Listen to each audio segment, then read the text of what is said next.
Welcome to another episode of the Impact Zone. And if you're new to this channel, I'm your host, Rodney D. Robertson. I'm your co-host, Lester E. Dale Jr. And we are thankful for you coming on our channel. Yes. So today we're doing something a little different, and we're going to do a Q&A. We're talking about maximizing singleness.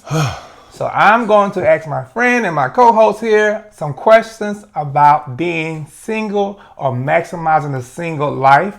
So let's dive into this. These questions he has not seen. He has not seen, but I believe he can handle it. All right, so the first question is this. Okay. Looking back over your journey, what does maximizing singleness means to you at this stage of your life and leadership? What it means to me, I would say at this point in my life, I have a better understanding of what singleness really means than what I was taught. Okay. And I think we've always taught singleness, and from that perspective, wanted to get married. When you're single, you're not whole. Mm-hmm. But now I realize I am whole. Okay. And my wholeness didn't come from a relationship. It came from some pains. Right. It came from some life issues. So for me, my understanding now is just understanding the singleness now. That's good. That's just so much better for me now. So if you would, you mentioned pain. So what pain, if you want to share with the audience, that you have to overcome? Mm-hmm. I know some things personally. So what things did you have to overcome as a result of that pain that they may not know? He's so nosy. He just nosy. But no, for real, all jokes aside, I was in a engagement. I was engaged to my high school sweetheart. And I really thought that was the one. Really wanted her to be the one, but God had other plans, be honest. Yeah. And some things God just revealed, and I wasn't ready to accept what he revealed. Okay. So I had to learn how to go through those needful, necessary pains for me to make a better decision on how to heal, how to hear God. So there's a whole lot of stuff that happened in that process. Okay. So it taught me how to heal, how to pay attention to the Holy Spirit, and stop ignoring red flags. Absolutely. One thing I see in coaching is that red flags never turn blue. Never. So many times people, they ignore the obvious instead of, like I said, noticing the red flags and seeing them for what they really are. Mm-hmm. So let me ask you this question. So how did you heal? Let me break this down. So how did you heal? How did you heal from a broken heart? Mm-hmm. Okay, you was engaged, you were planning to get married, things went left. So how did you heal from that? The best way I can sum it up is I learned that was not a life sentence.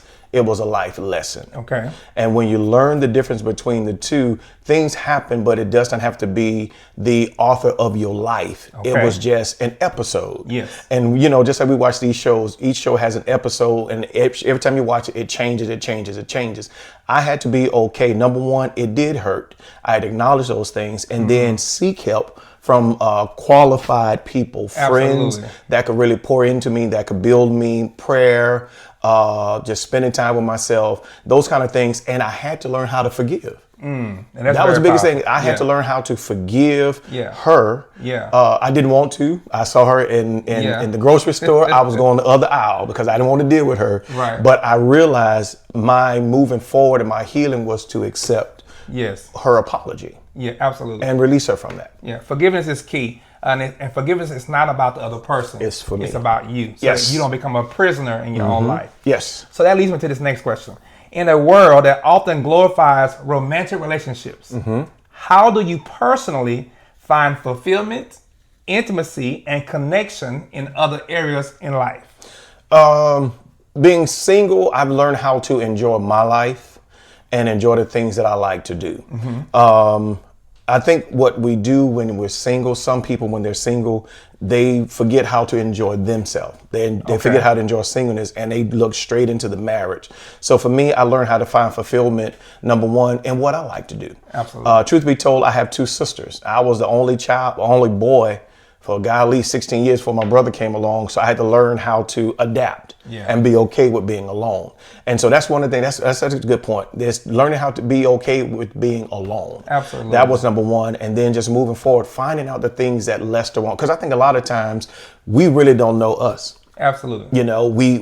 We're constantly discovering, I guess would be a good word, discovering how to enjoy life by being by yourself. And for me, I learned how to tap into the things I like to do. And it's okay. I did those things. I took myself to the movies. I took myself shopping. I took myself on trips. And I found out it really wasn't bad. Absolutely. It really wasn't bad. And a lot of times when we lock our happiness in a person, guess what happens when that person leaves? You're back to square one. Your happiness leaves. Happiness leave with them. So I've learned how to be happy with myself and set standards and tones with me. Absolutely. Everything starts with me. It starts with you because, I mean, at the end of the day, a person is not your happiness. No. They can add to your happiness, but they are not your happiness. You're not my happy place. All right, so this is the question that you will normally get this question among church folks and nosy family members. This question is, why are you single?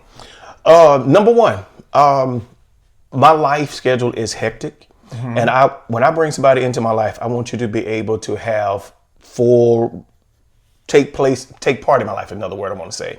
I travel a lot. Every other weekend, I'm somewhere preaching or I'm whatever. So for me, it's more of bringing the person in at the right time, that there is no, I feel left out. I don't feel a part of your life. So I know my life is hectic. I know my life is, when I say hectic, I mean busy. I have a hectic schedule between working, between consultant, between pastoring, between being an apostle. So I know that's my focus right now, but things are beginning to wind down. So I'm removing things off my plate so that I can have time to enjoy that part of my life. Okay. For right now, I don't want to bring somebody in and I'm not going to be able to give them the attention and the time that they would need to build a healthy relationship. Absolutely, because you definitely have to make room for a person if you want to build a relationship with them, especially if you see them a part of your future. Yes. It will require you to make room. It will require you to adjust your schedule.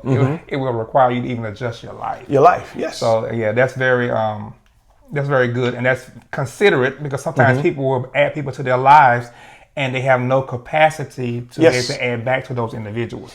I went through something not long ago, well, a couple of years ago, with this one particular person, and both of our schedules was crazy. She pastored, she traveled, I pastored, I traveled, and they lived in a whole nother state than what I was in.